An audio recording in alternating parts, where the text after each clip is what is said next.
बहुत बड़े मुहद्दिस हैं, इतने बड़े मुहद्दिस हैं कि मेरे नबी करीम की मस्जिद नबवी में वो हदीस के उस्ताद रहे। हजरत रबिया बिन अब्दुर रहमान नबी पाक की मस्जिद नबवी में हदीस के उस्ताद हुए। और हजरत हसन बसरी जो जनाब अली के शागिर्द हैं, वो भी हजरत रबिया के शागिर्द हुए। हजरत इमाम मालिक जो 70 साल तक मदीना और मक्का में हदीस पढ़ाते रहे, वो भी हजरत रबिया के शागिर्द हैं। इनके वालिद का नाम था अब्दुर रहमान फरोग।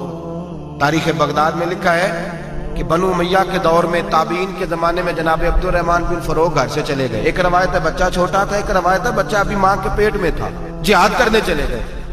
उस दौर में यह जिहाद होता था कि एक इलाका फतह किया तो मुसलमान अगले इलाके में चले गए, अगला फतह किया तो अगले इलाके, एक के बाद दूसरे लोग पलट के नहीं आते थे। हजरत अब्दुर रहमान गए, 30,000 दिनार बीबी को दे गए, कहने लगे संभाल के रखना। और जिहाद करने निकले तो 27 साल तक घर ही नहीं आए, और 27 साल के बाद आए तो हजरत रबिया मुहद्दिस बन चुके हैं, मस्जिद नबी में हदीस के उस्ताद हैं, बेटा बहुत बड़ा शेख बन गया है। वापस आए, हाथ में नेजा है, काली दाढ़ी थी सारी सफेद हो गई, वजूद बड़ा तगड़ा था, कमजोरी आ गई। आए, नेजा पकड़ा हुआ है, घोड़े पे बैठे हैं, मदीना मुनव्वरा में घर है, दरवाजे पे दस्तक दी। हजरत रबिया ने दरवाजा खोला, अंदर दाखिल होने लगे तो कहने लगे बाबा तू किधर घुसता आ रहा है? किधर? उसने कहा तू पीछे हट, तू मेरे मकान पे कब से कब्जा करके बैठा है। बात तेज होने लगी, आवाज थोड़ी बुजुर्गों की बुलंद होने लगी तो अंदर से जौजा ने सुन लिया। वो दरवाजे की ओर से देखने लगी तो पहचान गई, कहने लगी रबिया पीछे हट जा, ये कोई गैर नहीं है, तेरे वालिद गिरामी है, ये तेरे वालिद है। अंदर आए, बाप बेटा मिले, असर की नमाज का वक्त हो गया, बड़ा रोए। 27 साल के बाद बाप लौटा, 27 साल के बाद बड़े रोए। नमाज का वक्त हुआ तो हजरत रबिया जल्दी से वुजू किया, मस्जिद नबवी शरीफ चले गए। जनाबे अब्दुर रहमान फरोग ने भी खाना वाना खाना था, खाना खाने बैठे तो हुक्म देखे शौहर क्या करता है। ये नहीं पूछा कि 27 साल हाल क्या रहा, पूछने लगे मैं तुझे 30,000 दिनार दे गया था, वो किधर है? तो जोजा कहने लगी खाना खा लो, असल की नमाज पढ़ के आओ, फिर बताती हूँ पैसे कहाँ है, आपकी रकम बड़ी अच्छी जगह पे महफूज है। कहते मैं नमाज पढ़ने मस्जिद गया, असल की नमाज के बाद मेरे नबी पाक के मिंबर पर एक नौजवान बैठा है। घर में तो उनका अंदाज टोपी पहनने का था ना, सादे आम लिबास में, मस्जिद नबी में जुब्बा पहना है, सर पे इमामा है, खूबसूरत लबो लहजे में रसूलुल्लाह के मिंबर पर बैठकर, नबी पाक के मिंबर पर बैठकर, तनी आपको इस बात की लज्जत नसीब हो रही है कि नहीं?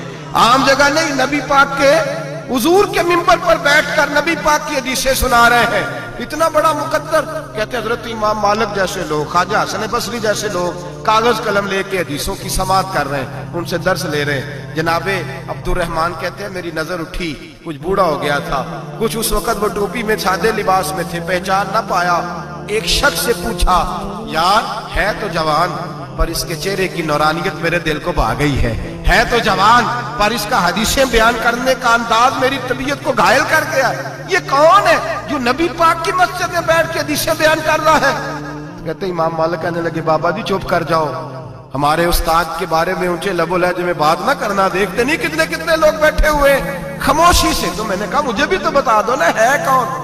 तो कहने लगे कोई अब्दुर रहमान फरोग नाम के बुजुर्ग है, ये उनके बेटे हैं, रबिया नाम है। कहते हैं जब लफ्ज कहे तो मेरे आंसू छलक के बाहर आए और मैं हुजूर की मस्जिद में गिर गया और रोने लगा कि यहाँ और मेरे रसूल पाक सैयद आलम सल्लल्लाहु अलैहि वसल्लम के मिंबर पर और मेरा बेटा। कहते मैं तड़प के घर गया और घर जाके मैंने अपनी बीवी को जब देखा तो मेरे आंसू निकल गए।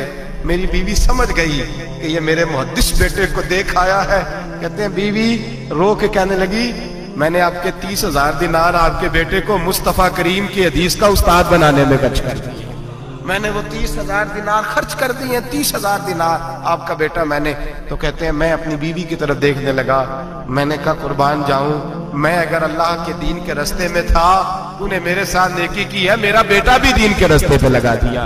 मेरे भाई अल्लाह से जोड़ा, अल्लाह से जोड़ा उन लोगों ने अपनी औलादों को।